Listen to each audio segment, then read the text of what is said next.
Hi ನಮಸ್ಕಾರ ಗೆಳೆಯರೇ, ಎಲ್ಲರಿಗೂ ನನ್ನ ಚಾನಲ್ಗೆ ಸ್ವಾಗತ. ಇವತ್ತಿನ ಈ ವಿಡಿಯೋದಲ್ಲಿ ನಮ್ಮ ಭಾರತ ದೇಶದಲ್ಲಿ ಇರುವ 12 ಮಹಾ ಜ್ಯೋತಿರ್ಲಿಂಗಗಳ ಪೈಕಿ ಕೊನೆಯ ಜ್ಯೋತಿರ್ಲಿಂಗವಾದ ಗೃಷ್ಣೇಶ್ವರ ಜ್ಯೋತಿರ್ಲಿಂಗದ ಬಗ್ಗೆ ವಿವರವಾಗಿ ಈ ವಿಡಿಯೋದಲ್ಲಿ ನೋಡೋಣ ಬನ್ನಿ. ಇನ್ನು ಯಾರು ನಮ್ಮ ಚಾನಲನ್ನು ಸಬ್ಸ್ಕ್ರೈಬ್ ಮಾಡಿಲ್ಲೋ ಸಬ್ಸ್ಕ್ರೈಬ್ ಮಾಡೋದನ್ನು ಮರೆಯದಿರಿ ಹಾಗೂ ಬೆಲ್ ಐಕಾನನ್ನು ಒತ್ತಿ. ಹಾಗೂ ಎಲ್ಲರೂ ಈ ಜ್ಯೋತಿರ್ಲಿಂಗದ ಮಹಿಮೆಯನ್ನು ಸಂಪೂರ್ಣವಾಗಿ ನೋಡಿ ತಿಳಿದುಕೊಳ್ಳಿ. ಗೃಷ್ಣೇಶ್ವರ ಜ್ಯೋತಿರ್ಲಿಂಗ 12ನೇ ಶಿವ ಜ್ಯೋತಿರ್ಲಿಂಗವಾಗಿದೆ.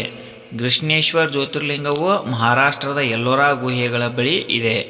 ಹಲವು ಬಾರಿ ನಾಶವಾಗಿ ಪುನರ್ನಿರ್ಮಿಸಲ್ಪಟ್ಟ ಈ ಪವಿತ್ರ ದೇವಾಲಯವು ಶಿವನ ಭಕ್ತರಿಗೆ ಪೂಜ್ಯ ಯಾತ್ರಾ ಸ್ಥಳವಾಗಿದೆ. ಇವಾಗ ಈ ಜ್ಯೋತಿರ್ಲಿಂಗದ ಹಿಂದೆ ಇರುವ ದಂತಕಥೆ ಏನು ಅಂತ ನೋಡೋಣ ಬನ್ನಿ. ಗೃಣೇಶ್ವರ್ ಅಥವಾ ಗುಷ್ಮೇಶ್ವರ್ ದೇವಸ್ಥಾನ ಎಂದು ಕರೆಯಲ್ಪಡುವ ಗೃಷ್ಣೇಶ್ವರ್ ಜ್ಯೋತಿರ್ಲಿಂಗ ದೇವಸ್ಥಾನವು ಮಹಾರಾಷ್ಟ್ರದ ಎಲ್ಲೋರಾದಲ್ಲಿ ಪ್ರಸಿದ್ಧ ಎಲ್ಲೋರಾ ಗುಹೆಗಳ ಬಳಿ ಇದೆ. ಕಳೆದ ಸಹಸ್ರಮಾನದಲ್ಲಿ ವಿವಿಧ ಆಡಳಿತಗಾರರಿಂದ ಈ ದೇವಾಲಯವನ್ನು ಹಲವು ಬಾರಿ ಕೆಡವಲಾಯಿತು. ದೇವಾಲಯದ ಪ್ರಸ್ತುತ ರಚನೆಯನ್ನು ಇಂದೋರ್ನ ಮಹಾನ್ ಮರಾಠ ದೊರೆ ಅಹಲ್ಯಾಬಾಯಿ ಹೋಳ್ಕರ್ ನಿರ್ಮಿಸಿದರು. ಅವರು 18ನೇ ಶತಮಾನದಲ್ಲಿ ಭಾರತದಲ್ಲಿ ನೂರಾರು ದೇವಾಲಯಗಳನ್ನು ಪುನಃಸ್ಥಾಪಿಸಿದರು. ಕೆಂಪು ಬಂಡೆಗಳಿಂದ ಮಾಡಲ್ಪಟ್ಟ ಈ ಸಣ್ಣ ದೇವಾಲಯವನ್ನು ಅತ್ಯಂತ ಚಿಕ್ಕ ಜ್ಯೋತಿರ್ಲಿಂಗ ದೇವಾಲಯ ಎಂದು ಹೇಳಲಾಗುತ್ತದೆ. ಆದರೆ ಅದರ ವೈಭವವು ಮೀರದಂತಿದೆ. ಶಿವಪುರಾಣದ ಪ್ರಕಾರ ಸುಧರ್ಮ ಎಂಬ ಸದ್ಗುಣಶೀಲ ಬ್ರಾಹ್ಮಣ ದೇವಗಿರಿ ಪರ್ವತಗಳ ಬಳಿ ವಾಸಿಸುತ್ತಿದ್ದ. ಅವನು ಶಿವನನ್ನು ಭಕ್ತಿಯಿಂದ ಪೂಜಿಸುತ್ತಿದ್ದನು ಮತ್ತು ಎಲ್ಲ ಆಚರಣೆಗಳನ್ನು ಶಿಸ್ತಿನಿಂದ ನಡೆಸುತ್ತಿದ್ದನು. ಅವನ ಹೆಂಡತಿ ಸುದೇಹಳು ಒಬ್ಬ ನಿಷ್ಠಾವಂತ ಮಹಿಳೆಯಾಗಿದ್ದಳು. ಅವನನ್ನು ಬಹಳವಾಗಿ ನೋಡಿಕೊಂಡಳು. ಅವರು ಬಹಳ ದಿನಗಳಿಂದ ಮದುವೆಯಾಗಿದ್ದರು, ಆದರೆ ಅವರಿಗೆ ಮಗುವಾಗಿರಲಿಲ್ಲ. ಒಂದು ದಿನ ಸುಧರ್ಮನು ಜ್ಯೋತಿಷ ಲೆಕ್ಕಾಚಾರಗಳಿಂದ ತನ್ನ ಹೆಂಡತಿ ಎಂದಿಗೂ ಮಗುವನ್ನು ಹೆರಲು ಸಾಧ್ಯವಿಲ್ಲ ಎಂದು ಕಂಡುಕೊಂಡನು. ಸುಧರ್ಮನು ಇದರಿಂದ ದುಃಖಿತನಾಗಲಿಲ್ಲ, ಏಕೆಂದರೆ ಅವನು ಶಿವನ ಮೇಲಿನ ಭಕ್ತಿಯಿಂದ ಲೌಕಿಕ ಆಶೆಗಳನ್ನು ಜಯಿಸಿದನು. ಅವನು ಸುದೇಹಳನ್ನು ಸಮಾಧಾನಪಡಿಸಲು ಪ್ರಯತ್ನಿಸಿದನು, ಆದರೆ ತನಗೆ ಎಂದಿಗೂ ಮಗು ಜನಿಸಲು ಸಾಧ್ಯವಿಲ್ಲ ಎಂದು ತಿಳಿದು ಅವಳು ತುಂಬ ನಿರಾಶೆಗೊಂಡಳು. ಮಕ್ಕಳಿಲ್ಲದ ಕಾರಣ ಇತರರಿಂದ ಅವಳು ಅವಮಾನಿಸಲ್ಪಟ್ಟಳು ಮತ್ತು ದುಃಖವನ್ನು ಸಹಿಸಲಾಗಲಿಲ್ಲ. ಸುಧರ್ಮನು ತನ್ನ ತಂಗಿಯನ್ನು ಮದುವೆಯಾಗಬೇಕೆಂದು ಸುಧರ್ಮನನ್ನು ಒತ್ತಾಯಿಸಿದನು. ಸುಧರ್ಮನಿಗೆ ಹಾಗೆ ಮಾಡಲು ಇಷ್ಟವಿರಲಿಲ್ಲ, ಆದರೆ ಅವಳ ಪದೇ ಪದೇ ಒತ್ತಾಯಿಸಿದ ಕಾರಣ ಅವನು ಒಪ್ಪಿದನು. ಅವನು ಸುದೇಹಳ ತಂಗಿ ಗುಷ್ಮೇಶಳನ್ನು ಮದುವೆಯಾದನು ಮತ್ತು ಅವಳನ್ನು ಮನೆಗೆ ಕರೆತಂದನು. ಗುಷ್ಮೇಶಳು ಒಬ್ಬ ಧರ್ಮನಿಷ್ಠ ಮಹಿಳೆಯಾಗಿದ್ದು ಅವಳು ಶಿವನನ್ನು ಬಹಳ ಭಕ್ತಿಯಿಂದ ಪ್ರಾರ್ಥಿಸುತ್ತಿದ್ದಳು. ಅವಳು ಪ್ರತಿದಿನ 101 ಮಣ್ಣಿನ ಶಿವಲಿಂಗಗಳನ್ನು ಮಾಡಿ ಪೂಜಿಸುತ್ತಿದ್ದಳು. ಶಿವನ ಕೃಪೆಯಿಂದ ಸ್ವಲ್ಪ ಸಮಯದ ನಂತರ ಅವಳು ಸುಂದರವಾದ ಗಂಡು ಮಗುವಿಗೆ ಜನ್ಮ ನೀಡಿದಳು. ಸುಧರ್ಮ ಮತ್ತು ಗುಷ್ಮೇಶರು ಮಗುವನ್ನು ಪಡೆದಿದ್ದಕ್ಕಾಗಿ ಸಂತೋಷಪಟ್ಟರು. ಸುದೇಹಳು ಯಾವಾಗಲೂ ತನ್ನ ತಂಗಿಯನ್ನು ಪ್ರೀತಿಸುತ್ತಿದ್ದಳು, ಆದರೆ ಮಗನ ಆಗಮನವು ಅವಳಿಗೆ ದುಷ್ಟ ಆಲೋಚನೆಗಳನ್ನು ಉಂಟುಮಾಡಿತು. ಮನೆಯಲ್ಲಿ ಯಾವುದೂ ತನಗೆ ಸೇರಿಲ್ಲ ಎಂದು ಸುದೇಹ ಭಾವಿಸಿದಳು. ಎಲ್ಲವೂ ಗುಷ್ಮೇಶ ಅಥವಾ ಅವಳ ಮಗನಿಗೆ ಸೇರಿದೆ.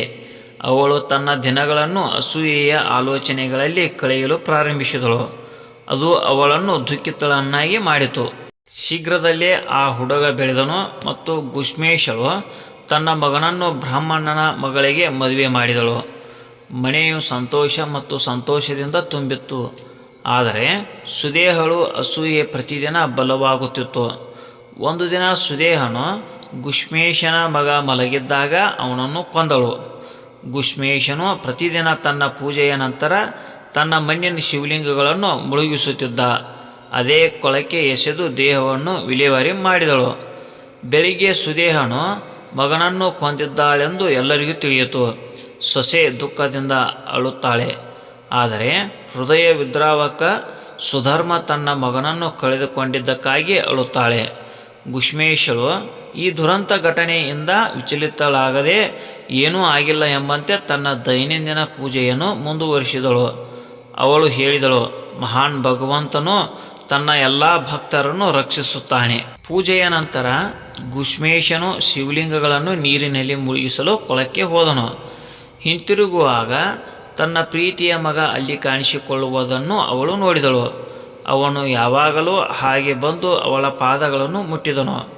ಆಗ ಶಿವನು ತನ್ನ ಎಲ್ಲ ವೈಭವದಿಂದ ಅವಳ ಮುಂದೆ ಕಾಣಿಸಿಕೊಂಡು, ಓ ಗುಷ್ಮೇಶ, ತನ್ನ ನಿಜವಾದ ಭಕ್ತನೇ, ನಿನಗೆ ಏನು ವರ ಬೇಕು ಎಂದು ಕೇಳಿದನು. ಸುದೇಹಳ ಈ ನೀಚ ಕೃತ್ಯದಿಂದ ಶಿವನು ಕೋಪಗೊಂಡು ತನ್ನ ತ್ರಿಶೂಲದಿಂದ ಅವಳ ತಲೆಯನ್ನು ಕತ್ತರಿಸಲು ಮುಂದೆ ಹೋದನು. ಗುಷ್ಮೇಶಳು ತನ್ನ ಕೈಗಳನ್ನು ಮಡಚಿ, ಓ ದೇವರೇ, ನೀನು ನನ್ನ ಬಗ್ಗೆ ಸಂತೋಷಪಟ್ಟರೆ ನನ್ನ ದುರಾದೃಷ್ಟಕರ ಸಹೋದರಿಯನ್ನು ಕ್ಷಮಿಸು. ನಿಸ್ಸಂದೇಹವಾಗಿ ಅವಳು ಗಂಭೀರ ಪಾಪ ಮಾಡಿದ್ದಾಳೆ. ಆದರೆ ನಿನ್ನ ಕೃಪೆಯಿಂದ ನಾನು ನನ್ನ ಮಗನನ್ನು ಮರಳಿ ಪಡೆದಿದ್ದೇನೆ. ಈಗ ದಯವಿಟ್ಟು ಅವಳನ್ನು ಕ್ಷಮಿಸಿ. ಕರುಣಾಮಯಿ ಶಿವನು ಸುದೇಹಳನ್ನು ಉಳಿಸಿ ಅವಳ ಪಾಪಗಳನ್ನು ಕ್ಷಮಿಸಿದನು. ಗುಷ್ಮೇಶನ ದಯೆ ಮತ್ತು ಕೃಪೆಯಿಂದ ಅವನು ಪ್ರೇರೇಪಿತನಾದನು. ಅವನು ಅವಳಿಗೆ ಇನ್ನೊಂದು ವರವನ್ನು ಬಯಸುವಂತೆ ಕೇಳಿದನು. ಗುಷ್ಮೇಶನು ಉತ್ತರಿಸಿದನು, ಓ ದೇವರೇ, ನೀನು ನನಗೆ ಒಂದು ವರವನ್ನು ನೀಡಲು ಬಯಸಿದರೆ ಮಾನವ ಕುಲದ ಪ್ರಯೋಜನಕ್ಕಾಗಿ ಶಾಶ್ವತವಾಗಿ ಇಲ್ಲಿಯೇ ಇರಬೇಕೆಂದು ನಾನು ನಿನ್ನನ್ನು ವಿನಂತಿಸುತ್ತೇನೆ ಎಂದು ಹೇಳಿದನು. ಶಿವನು ಒಪ್ಪಿದನು ಮತ್ತು ಜ್ಯೋತಿರ್ಲಿಂಗವಾಗಿ ಮಾರ್ಪಟ್ಟನು ಮತ್ತು ಅಲ್ಲಿ ವಾಸಿಸಲು ಪ್ರಾರಂಭಿಸಿದನು. ಗುಷ್ಮೇಶನ ಧಾರ್ಮಿಕ ಮತ್ತು ಭಕ್ತಿಪೂರ್ಣ ಸ್ವಭಾವದಿಂದಾಗಿ ಶಿವನು ಇಲ್ಲಿ ಗುಷ್ಮೇಶ್ವರ ಎಂದು ಪ್ರಸಿದ್ಧನಾದನು. ಇವಾಗ ಗೃಷ್ಣೇಶ್ವರ ಜ್ಯೋತಿರ್ಲಿಂಗದ ಬಗ್ಗೆ ಕೆಲವು ಆಸಕ್ತಿದಾಯಕ ಸಂಗತಿಗಳು ಯಾವುವು ಅಂತ ನೋಡೋಣ ಬನ್ನಿ. ಈ ದೇವಾಲಯದ ಒಂದು ಕುತೂಹಲಕಾರಿ ಅಂಶವೆಂದರೆ ಪುರುಷರು ಒಳಗಿನ ಗರ್ಭಗುಡಿ ಪ್ರವೇಶಿಸುವ ಮೊದಲು ತಮ್ಮ ಮೇಲಿನ ದೇಹದ ಬಟ್ಟೆಗಳನ್ನು, ಶರ್ಟ್ ಮತ್ತು ಜಾಕೆಟ್ಗಳನ್ನು ತೆಗೆದು ಹಾಕಬೇಕಾದ ಏಕೈಕ ಜ್ಯೋತಿರ್ಲಿಂಗ ದೇವಾಲಯ ಇದಾಗಿದೆ. ನಿಮಗೆ ಈ ವಿಡಿಯೋ ಇಷ್ಟವಾಗಿದ್ದರೆ ಲೈಕ್ ಮಾಡಿ ಮತ್ತು ಇತರರಿಗೂ ಶೇರ್ ಮಾಡಿ. ಇನ್ನೂ ಇಂತಹ ಉಪಯುಕ್ತ ವಿಡಿಯೋಗಳಿಗಾಗಿ ನಮ್ಮ ಚಾನಲನ್ನು ಸಬ್ಸ್ಕ್ರೈಬ್ ಮಾಡಿ. ಧನ್ಯವಾದಗಳು.